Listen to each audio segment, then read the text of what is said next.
sejam muito bem-vindos a mais um episódio do Espírito da Coisa. Eu sou a Renata Silva e o assunto de hoje merece a nossa atenção. Não mais importante do que o autoconhecimento, mas sim um complemento. E a nossa convidada vai nos ajudar por essa importante jornada com esse olhar atento às gerações passadas. A nossa convidada é advogada por formação, estuda a visão sistêmica desde 2008, quando em terapia conheceu as constelações. É formada em mediação, estudou comunicação não violenta e em 2020 fez a primeira formação em constelação familiar. Seja muito bem-vinda, Natália Merim. Obrigada, Renata. É um prazer estar aqui. Muito obrigada pelo convite, pela oportunidade de falar um pouquinho, sobre o meu trabalho, sobre o que me trouxe até aqui e a constelação de um modo geral. Que legal, uma alegria muito grande te receber.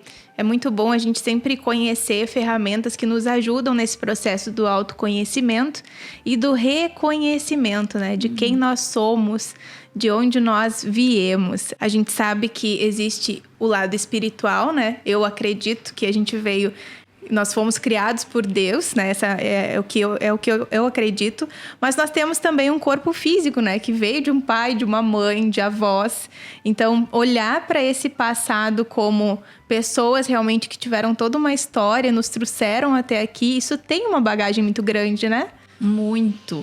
E é no dia a dia que a gente vai percebendo a importância de se olhar para isso, A constelação, ela parte desse princípio de que nós somos feitos de pai e mãe. Nós podemos dividir o nosso corpo ao meio e saber que 50% é pai e 50% é mãe, inevitavelmente. Então, não adianta a gente negar algum deles, o pai ou a mãe, de alguma forma, eles estão em nós.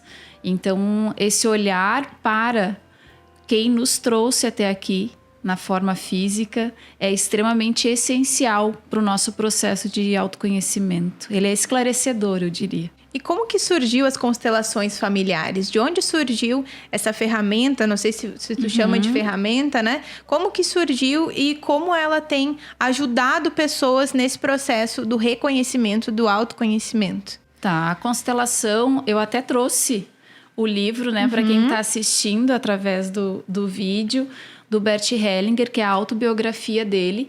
Aqui ele conta toda a trajetória dele no desenvolvimento das constelações. A constelação, eu não chamo ela de ferramenta, porque ela é um atendimento terapêutico. Mas existe por trás dela toda uma base teórica, que é a visão sistêmica, que ela atua na nossa vida independente do atendimento terapêutico. É a maneira como a gente escolhe olhar para a vida, Então, eu gosto de dizer que a constelação, o que ela ajuda?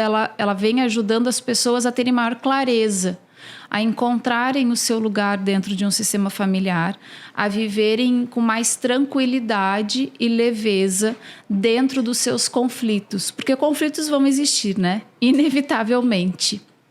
Mas através da constelação a gente pode olhar a fundo, entender de onde ele vem, o porquê que aquilo nos machuca, porquê que aquilo atua de uma maneira tão intensa na nossa vida que para uma pessoa a situação tem um peso, para outra ela tem peso dobrado, vamos dizer assim, Então a gente precisa estar sempre atento a esses movimentos e é isso que a constelação vem fazendo. O Bert Hellinger, ele alemão, um estudioso e que amadureceu muito as constelações e trouxe ela para o que a gente conhece hoje. Existem já muitos outros estudos, e métodos, enfim. Eu sou uma profissional que sou bem Bert Hellingiana, se eu posso dizer, Porque eu gosto muito do que ele fazia, eu sigo muito a linha do que ele praticava.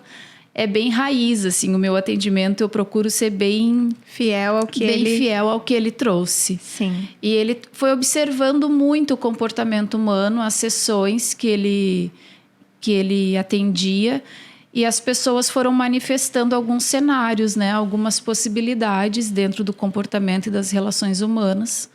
E ele foi percebendo o quanto as leis sistêmicas que são as leis do amor, que estão aqui descritas também, e que a gente pode aprofundar elas um pouquinho mais, o quanto elas atuam na nossa vida.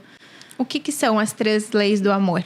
Tá, as 3 leis do amor é a lei do pertencimento, onde ele diz que todas as pessoas precisam pertencer, vivas ou não, elas precisam ter o lugar delas reconhecido dentro de um sistema familiar. Ao excluir uma pessoa, a gente causa emaranhamentos, né? Alguém do sistema familiar vem e atua no lugar daquela pessoa excluída para que o sistema reconheça a existência do outro. E é muito libertador quando a gente consegue dar lugar a todos. Não é sobre uma presença física, sobre uma convivência no nosso dia a dia, mas é sobre um pertencimento. Entender que todos fazem parte de maneira real, né? Todo mundo precisa ser incluído. A segunda lei é a lei da hierarquia, onde também tem algumas pessoas que chamam de ordem, mas é aquilo que a gente chama de ordem de chegada. Quem veio antes e quem veio depois. É um reconhecimento daqueles que trilharam um caminho até que a gente chegue aonde a gente está. Então, é olhar para trás e entender que atrás de nós existem muitas outras pessoas. E a terceira é a lei do equilíbrio em dar e receber. Eu entrego para o outro o que eu tenho e eu tomo dele para mim aquilo que eu preciso. Se eu tomo demais, uma dívida se cria. Uma frustração possivelmente vai acontecer. Isso a gente vê muito em relacionamento, né? Eu faço tudo pelo fulano não faz nada por mim. No trabalho eu faço e a pessoa não reconhece. Eu crio uma expectativa e essa expectativa vai gerar uma frustração. É um desequilíbrio. O Bert diz que não existe equilíbrio naturalmente na relação entre pais e filhos. E aqui eu ainda trouxe os bonequinhos, né, para quem está assistindo, que a gente pode representar perfeitamente os pais e os filhos. Os filhos são sempre pequenos perante os pais. Então, os pais dão a vida e os filhos a tomam. Os filhos não vão equilibrar essa balança. Por isso que movimentos de ingratidão, movimentos de julgamento, de críticas nos colocam fora do nosso lugar de filho. Esse tipo de conduta faz com que a gente se coloque maior que os nossos pais. E isso nós jamais seremos enquanto filhos. Nós podemos ser pequenos perante eles e muito grandes perante a nossa própria vida, mas nunca o contrário. É aquele sentimento de que no lugar dele eu teria feito diferente. É isso? Mas o meu pai fez assim, eu faria diferente. Não, tu não uma faria certa diferente. Prepotência, né, Renata? Isso, a gente se sente uma maior. Isso. Exato. No lugar da minha mãe eu teria feito diferente, né? Quando, na verdade, tudo que a gente pode fazer é aceitar eles do jeito que são, recebê-los, né? Receber a vida que a gente ganhou deles, né? Com muito amor, com muita gratidão, porque realmente se não fossem eles, não estaríamos aqui. E pensar o que eu posso fazer, então, para os meus filhos, né? Trazer esse equilíbrio, assim, então eu posso fazer diferente na minha vida e respeitar a deles, isso? Exato. Eu posso assentir, né? Dizer sim para aquilo como foi. Entender que na possibilidade deles, que com o que eles tinham, como eles sabiam, com o que eles também receberam, né? Porque atrás deles também tem os pais deles e uma multidão de pessoas, eles nos deram o melhor que eles puderam. E teve um momento muito importante, que foi o momento em que eles disseram sim para a nossa vida. E isso não existe atitude, conduta, palavra, enfim, que vá anular isso, né? O presente maior é a vida que a gente recebeu. E todo o resto se torna muito pequeno perante a vida. Então, é olhar para essa vida com um movimento de gratidão. E sim, se eu entendo que para mim já não é adequado determinado formato, determinada situação, eu escolho. Mas eu não preciso, para escolher, julgar eles. Eu posso simplesmente fazer a minha parte, né? Depois de adulta, a vida me cabe e eu preciso cuidar dela. Tu comentou na lei do amor, que é a lei do pertencimento, tá certo? Tá certo. Só para ficar claro, assim, para explicar pro pessoal de casa, acho que tu comentou assim, as pessoas vivas ou mortas, isso. Mas para as pessoas entenderem que não quer dizer que é outra vida ou vida passada. São pessoas que já morreram e não estão mais no círculo familiar, por exemplo. No caso da minha família, né? A minha avó faleceu muito cedo, eu não conheci ela, né? E nós tivemos uma outra avó no lugar, que foi a mãe do meu pai, que faleceu muito jovem. E a minha avó tomou esse lugar de voadrasta, né? Que fez muito bem esse papel, inclusive. Mas nós temos... Eu só me corrija assim se é isso. Eu reconheço o lugar da minha avó enquanto mãe do meu pai, que trouxe a vida para ele, né? Para ela, né, estar presente nesse círculo, assim, de saber da importância da vida dela para nós também. E para ela se sentir pertencente nesse círculo, é isso? Perfeito. Ela tu precisa dar lugar a todos, né? Entendi. Então, aquela que deu a vida ao teu pai e aquela que veio também servir o teu sistema familiar de alguma forma, né? Mas nunca excluindo. E essas pessoas como se não tivesse existido, né? Isso. Eu até prefiro usar a expressão vivas ou não. Porque, acho que tu usou vivas ou não. Eu acabo incluindo aqueles que não nasceram com vida, né? Porque essas pessoas também precisam ser incluídas no nosso sistema. Questões de aborto, questões de... não nasceram, né? Seria a questão do aborto natural ou não. Todas essas pessoas. E existe uma ordem. Eu até comentei contigo que no meu sistema familiar teve uma situação de aborto antes do meu nascimento. Sim. E eu sempre, depois que tive a consciência do lugar dessa pessoa, eu passei a ser muito grata a ela. Porque foi graças ao tempo dela, do jeito que foi, que hoje eu tô aqui. Talvez eu não estaria, né? Sim, porque tu veio depois. Eu vim depois dela. Então é um olhar de muita gratidão ao tempo que foi, porque ela veio, ela cumpriu o papel dela da maneira que precisava, e respeitar o destino das pessoas também, né, Renata? É algo muito importante. Quando a gente fala em hierarquia e a gente olha para os nossos pais, as pessoas costumam dizer que tem pena dos pais. As pessoas costumam querer comandar a vida dos pais depois de uma determinada idade. E eu sempre trago que a gente respeite o destino deles.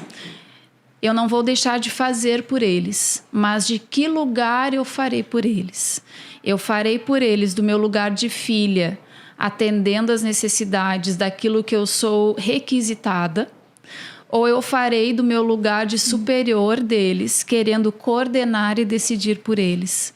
Ao invés de dar força para eles viverem, eu acabo excluindo e tirando força deles perante a vida deles, né? Que cabe a eles, não a mim. Exatamente. É uma forma de se sentir superior, como tu comentou no início, né? Perfeito. É bem isso, assim, a gente acaba querendo inverter a ordem, né? E quando eu estou num papel de filhinha, eu sou filhinha. Eu sou mamãe dos meus filhos. Exato. Mas do meu pai e da minha mãe, eu sou filhinha. Sobre essa consciência de quem veio antes, teve uma imagem que me impactou muito. Eu até queria te mostrar pra gente compartilhar juntas. O William vai colocar na tela pra nós e quem tá em casa vai conseguir acompanhar. Essa imagem me fez entender bem sobre essa questão física da gente ter vindo de muita gente, né? Hoje eu sou filha do meu pai e da minha mãe, que tiveram pais e mães, que tiveram seus antepassados, né? A gente comentou nos bastidores, eles foram os teus avós, né? Que vieram também... De onde que vieram os teus avós? Minha bisavó e meu bisavô vieram da Itália. Olha só, é muita gente, né? A gente não tem muito acesso a quem veio antes. A gente sabe ali no máximo a avó, a bisa, porque naquela época não tinha internet. Então hoje acho que vai ser mais fácil para os nossos netos, bisnetos e tataranetos saberem quem nós éramos. Tá aí o acesso, né? A gente tá com a nossa vida mais na rede social, enfim. Os meus bisnetos vão saber que a Bi já era podcaster, né? O que tu acha? Meu netinho, avô, era podcaster.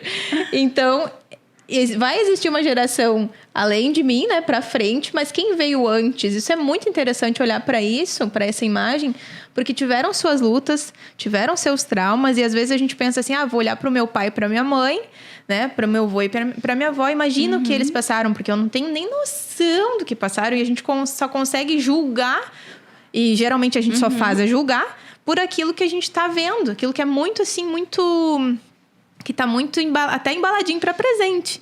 Mas a realidade mesmo que passaram, a gente não sabe praticamente nada, né? E eu entendo que são muitos véus que a gente vai colocando, né, Renata? Até para não querer enxergar. E ao mesmo tempo, quando a gente olha para toda essa trajetória e pode reconhecer a força que vem dessas pessoas, o quanto elas superaram para que hoje eu esteja aqui, a condição que a gente vive naturalmente, eu acredito que é melhor, né, em vários aspectos da vida que se viveu com tanto sacrifício.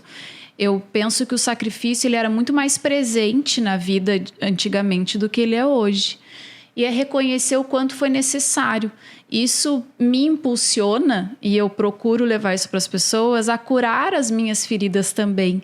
Porque eu fico olhando que à minha frente tem os meus descendentes, né? Isso. E quando eu curo aquilo que me machuca, eu libero eles para que eles vivam de maneira mais livre. É uma fala que eu uso muito com meu filho. Tu é livre, meu filho. Tu é uma pessoa livre. Porque o que me cabe, eu farei. A minha parte, eu cuido. Porque senão as crianças, elas também sugam muito, né? Aí a gente pode entrar em outra pauta. Mas as crianças, elas sugam muitas informações e representam muitas dores do sistema familiar. Então, a gente precisa olhar para as nossas dores para que elas se transformem em adultos mais livres e vivam de maneira mais leve. Óbvio que elas vão desenvolver as questões delas, né?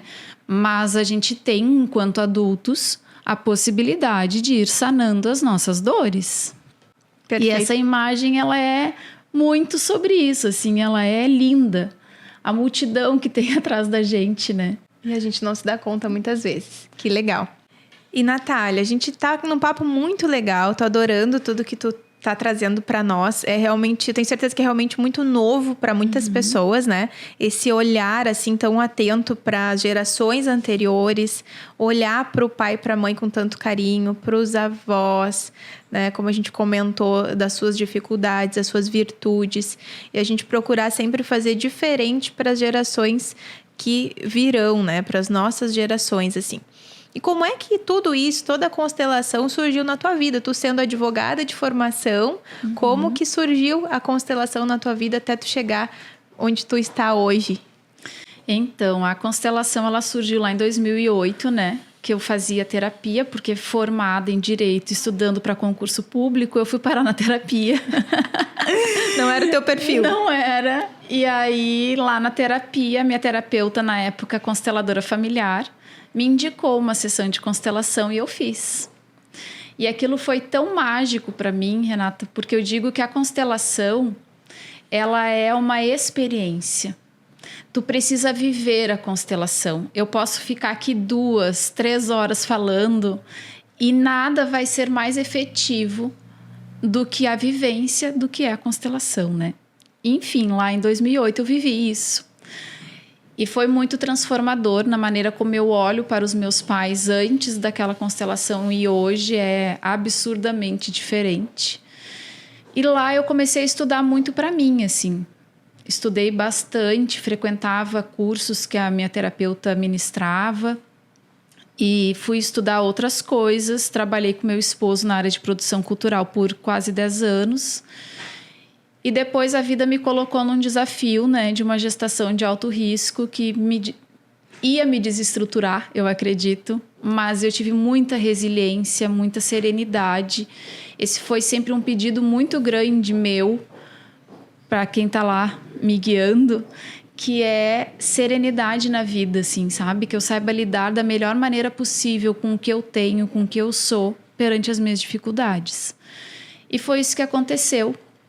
E eu tenho certeza que a visão sistêmica, ela contribuiu e muito para que eu assentisse aquele momento, para que eu não questionasse o que estava me acontecendo, para que eu não duvidasse da minha capacidade de superar aquilo. E eu sabia que era uma questão de tempo, com altos e baixos, tudo ia passar, né? E foi aí que eu entendi que eu podia levar isso para mais pessoas. E eu tinha que me qualificar, né, profissionalmente para que isso acontecesse. E formada em Direito, eu tinha escutado falar sobre o direito sistêmico, que é a aplicação da constelação dentro do sistema judiciário. Advogados que fazem essa... Isso, advogados que usam tanto a teoria como modo, né, de tu lidar com teu cliente, como a constelação ela é aplicada dentro do sistema judiciário por profissionais capacitados, enfim. Existem programas, projetos que acontecem em diversos lugares dentro do judiciário com o direito sistêmico. Mas eu fui estudar para isso. E fiz a minha formação na Sociedade Brasileira de Direito Sistêmico.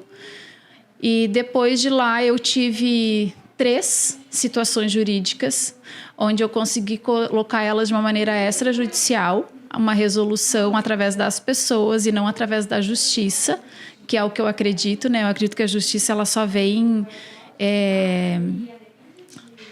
formalizar algo que primeiro precisa ser resolvido entre as pessoas e não a justiça resolver para as pessoas. De lá para cá, o meu lado terapeuta começou a tomar conta e eu entendi que o direito era uma honra à minha família, né, de advogados. E, enfim, guardo com muito carinho. É uma formação que me trouxe muita riqueza, muito amadurecimento. Mas hoje a minha vida de terapeuta toma 100% do meu tempo. E é para isso que eu me preparo cada vez mais, é nisso que eu estudo cada vez mais. Sou uma curiosa e estou sempre em busca de qualificação, de aperfeiçoamento. Há, inclusive, outros assuntos não diretamente ligados à constelação, mas que podem vir a contribuir com o meu trabalho enquanto terapeuta. Eu estou sempre em busca, assim, e foi dessa maneira que eu cheguei até aqui. E hoje é muito natural para mim o que eu faço. Eu faço com muita naturalidade e tranquilidade, sabendo que o caminho trilhado não podia ter me levado para outro lugar que não esse. Tu comentou com a gente nos bastidores que foram depois de tantos atendimentos, né, de tanto conhecer, estudar sobre a constelação, que tu sentiu a necessidade de aprofundar ainda mais o teu lado espiritual. Como que foi essa tua experiência? Quem entra no autoconhecimento, né, Renata, uma hora isso vai acontecer. E depois eu vou te pedir para contar a tua, porque tu fez o caminho contrário, mas inevitavelmente, quando a gente entra no autoconhecimento e se dispõe a viver o processo de autoconhecimento, em algum momento a necessidade pela busca da espiritualidade, ela vai acontecer. Porque eu preciso me conectar não só àqueles que me deram a vida física, como algo maior. Então, eu não vou dar nome a esse algo maior, que cada um deu seu nome. Não é sobre crenças, eu não estou julgando religiões, enfim, doutrinas, mas a fé daquilo que eu acredito, né? Que existe algo maior que me conecta. E eu passei a ter momentos de muita conexão minha. Foi durante o período da minha gestação, foram 84 dias dentro do hospital. E eu precisava encontrar meios. E lá eu comecei a ouvir músicas que me acalentavam. Lá eu comecei a ter meus momentos de silêncio e meditação. Então, assim, foi um momento muito transformador, que eu sabia que sozinha eu não estava, né? Alguém estava ali comigo o tempo inteiro. Teve momentos muito desafiadores e que... né? Sim. Né? Falar disso, né? Nunca vai ser algo... Acredito que não, assim, não tem como passar sem embargar a voz, porque realmente é uma presença muito forte. E hoje eu tenho meus momentos, quem me pede, Natália, o que tu gosta de ouvir? Daí eu passo. Se eu vejo que alguém está passando por um momento difícil, eu peço a licença e eu encaminho uma música que me faz bem. Eu, em vez de palavras minhas, eu encaminho algo que faz sentido. Então... essa busca pela espiritualidade, ela só vem a me fortalecer, sabe? Ela me coloca num lugar de tanta tranquilidade para fazer o que eu faço, que podem me questionar à vontade, podem me trazer críticas, enfim, podem me trazer julgamentos. E eu sou muito tranquila do lugar que eu ocupo na minha vida, sabe? E isso me deixa... ok, tá tudo bem. Em paz. Em paz comigo. de uma maneira muito boa, porque esse lugar, a gente sai dele com muita facilidade, né, Renata? Às vezes alguém me diz, Natália, mas tu tá sempre no teu lugar. Não, eu sou humana, que nem tu, né? Eu saio muito, mas eu dá o estalinho e tu volta. Volta rapidinho, volta mais rápido. Volta mais rápido. Isso. E aí tu te conecta, daí tu acredita. E aí tu deposita o melhor que tu tem para dar. E isso flui. A vida flui. Isso para mim é abundância, sabe? Abundância, isso aí. Prosperidade. Prosperidade. A prosperidade e a abundância é nesses momentos que elas se manifestam na minha vida, assim. Então, foi dessa forma. E, inevitavelmente, quem entra vai chegar a esse lugar. Eu estava comentando contigo que eu fiz o caminho inverso, né? Nossa família se converteu ao evangelho em 2016. Nós somos evangélicos, é o meu testemunho, né? E nós começamos a estudar a palavra de Deus e a gente começa a entender que do poder do perdão, que a gente precisa perdoar, que a gente precisa honrar o pai e a mãe, né? Que a gente precisa viver melhor, enfim. Amai uns aos outros como eu vos amei. E eu, na teoria, estava tudo muito bonitinho. Eu estava aprendendo aquilo ali, mas eu não conseguia colocar em prática. E aquilo começou a me machucar ainda mais. Porque daí era uma coisa que eu queria muito, mas eu não conseguia, assim, ter um bom relacionamento com as pessoas mais importantes da minha vida, né? E aí, sim, eu primeiro me conectei com a espiritualidade e depois com o autoconhecimento. Então, na busca do autoconhecimento, então, concordo super contigo quando tu fala que não tem como desvincular uma coisa da outra quando a gente começa a se autoconhecer. Mas agora, para desmistificar que não tem nada a ver a constelação familiar com religião. Isso é importante a gente citar, para que não haja uma bagunça na cabeça das pessoas, né, achando que é misticismo, que é alguma coisa esotérica, que lida com espíritos, né? Explica para nós essa parte, por favor. Então, é importante a gente falar sobre esses tabus para que as pessoas passem a entender a constelação como um meio terapêutico, onde a epigenética, que é um dos estudos que fala da constelação também, mostra que nas nossas células nós temos registros dos nossos antepassados, não só da nossa característica física ou de temperamento, né, que dizem muito, igualzinho, bravo igual a avó, enfim, mas que a gente também traz registros de situações vividas pelos nossos antepassados, traumas, muitas dores, inclusive alegrias, não vamos olhar só para o lado difícil, né, mas também para o lado feliz. A gente traz esses registros, independente da nossa relação ou não. Então, na constelação, a gente entra num campo morfogenético. E um campo morfogenético é um campo de informação, onde há uma liberação de informação. E através da percepção do profissional que está conduzindo a constelação, a gente consegue acessar essas informações e trazer luz a questões que muitas vezes já está no nosso inconsciente, mas a gente não tem a consciência delas para tomar uma atitude diferente daquela que a gente toma. Então, é uma questão muito mais de ampliação da nossa consciência do que acesso a...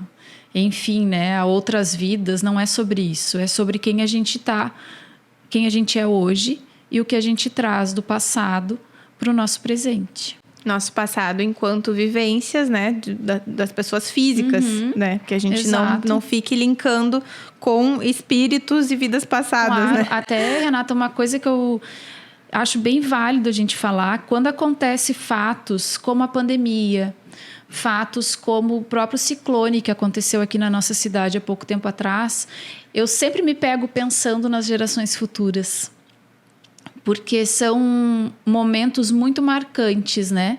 E como a gente olha para eles também vai interferir e influenciar na vida dos nossos descendentes. Então, é sempre muito importante a gente olhar com acolhimento, olhar com carinho para isso. Sair de um lugar de vitimismo, né, e trazer isso para uma realidade onde a gente pode fazer algo concreto, onde a gente pode trazer uma lição disso que está acontecendo. Porque se a gente entra no vitimismo, a gente só está buscando mais vítimas a se aliarem, mais pessoas a se aliarem a nós no papel de vítima. E isso nos tira muita força de agir. Então é importante a gente olhar para esses momentos e nos conectarmos com essa força maior e entendermos para que isso veio, por que veio. É natural a gente ver nos atendimentos de constelação descendentes de situações bem traumáticas, de guerras, doenças, outras epidemias que já a humanidade já ultrapassou, mas são dores que elas ainda atuam na vida das pessoas hoje, sabe? São situações que ainda trazem muitas consequências. Então, são fatos que, ok, hoje tem um dano material, tem a dor, mas ela vai ainda agir na vida de muita gente. É incrível isso. Muito interessante. E diante de tudo isso que a gente conversou, de tudo que tu trouxe para nós, de todas as tuas experiências que tu já teve, como que tu vê o teu propósito, assim, enquanto consteladora familiar? Como é que tu vê isso, assim, a Natália terapeuta? Qual é o propósito que a Natália tem de vida? Meu propósito de vida, isso me fez tão bem, né? Então eu quero fazer bem para outras pessoas também. Eu quero poder levar a visão sistêmica, esse modo de enxergar a vida para outras pessoas. É tão leve, eu já falei isso antes, e ele é tão gostoso viver aqui, nesse lugar, dessa forma. A vida é um presente tão incrível, né? Que eu sempre digo, vamos viver olhando para o passado, buscando nele força, mas vamos brilhar os nossos olhos para frente, sabe? O fluxo da vida que corre nas minhas veias, nas tuas, e isso é tão raro que eu acredito que a vida ela tem que ser plena, mesmo diante das dificuldades. Então, o meu grande propósito é chegar cada vez mais a mais e mais pessoas, que eu consiga contribuir cada vez mais com as pessoas para que elas curem de alguma forma o que está machucando elas, né? Tem algumas pessoas dizem que não tem problemas, que está tudo bem. Eu respeito quem está tudo bem, ok. Mas se a gente for parar e olhar, uma feridinha todo mundo tem, né? E a gente não precisa andar com essa pedrinha no sapato. A gente pode tirar ela e andar de uma maneira confortável. Viver melhor, né? Viver melhor. Viver contente. Eu gosto tanto dessa palavra contente. Não quer dizer que tu está se contentando com aquilo que tu tem, né? Mas tu está vivendo contente com o dia de hoje. Exato. Com o que se apresentou hoje, né? A gente já sabe que o passado... O excesso de passado é depressão, o excesso de futuro é ansiedade. Então, o presente, ele é um presente. Baita clichê que todo mundo já sabe. Mas é muito gostoso lembrar disso e viver contente. Poxa, que dia gostoso eu vivi hoje. Eu costumo fazer assim com os meus filhos, né? O que tu fez hoje de muito legal? Teve alguma coisa que te deixou triste hoje? Já para ele aprender a identificar as emoções, né? O que será que deixou ele triste hoje? Filha, alguma coisa... Aí ele, às vezes, relata algumas coisas para ele ter esse olhar de que vai existir momentos bons, momentos muito alegres, momentos não tão bons, mas que a gente está contente. A paz que excede todo o entendimento. Perfeito. E a tua mensagem final, então, para quem nos ouviu e está, né, para quem está nos ouvindo? Eu vou de história, pode? Claro! Eu trabalho com a contoterapia, né? Que é a utilização dos contos com a finalidade terapêutica. Quem me segue aí nas redes sabe que vira e mexe tem uma historinha lá. Que legal. Então, acompanhe, né? Também quero aproveitar esse momento para convidar as pessoas a acompanharem o meu trabalho.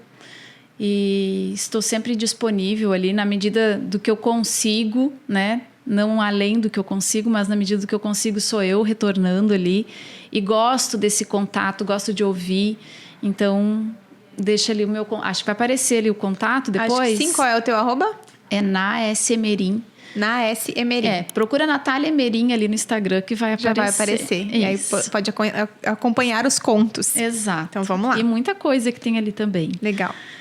Então, vamos lá. Tem uma historinha que ela diz mais ou menos assim. É a fábula da borboleta. Tinha um senhor que ele gostava muito de cuidar do próprio jardim. Era um hábito dele diário de cuidar das suas plantas. E nesse jardim ele tinha um banquinho onde ele sentava e contemplava a natureza.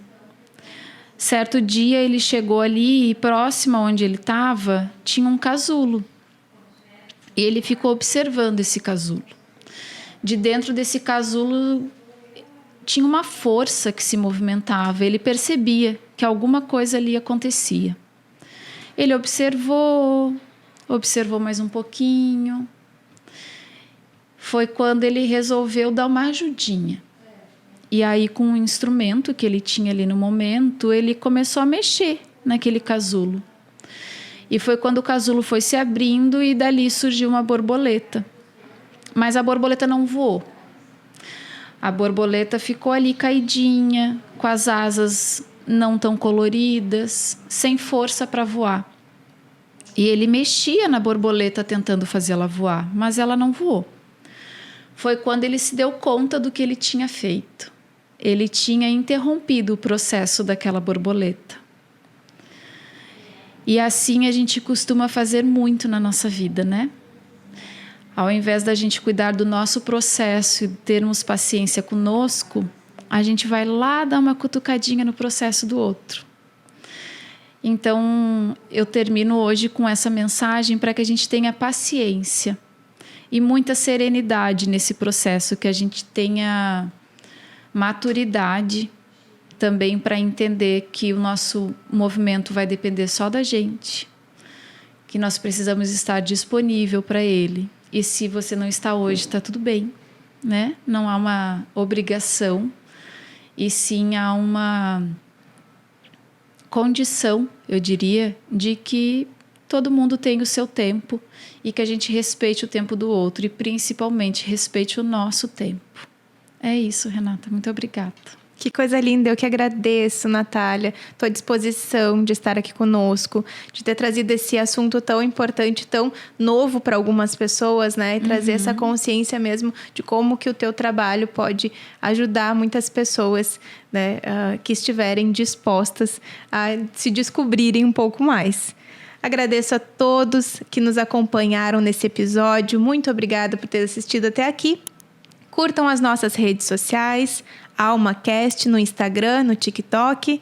Curta esse episódio, comenta, compartilha com quem tu acha que precisa ouvir tudo que a gente falou por aqui. Muito obrigada!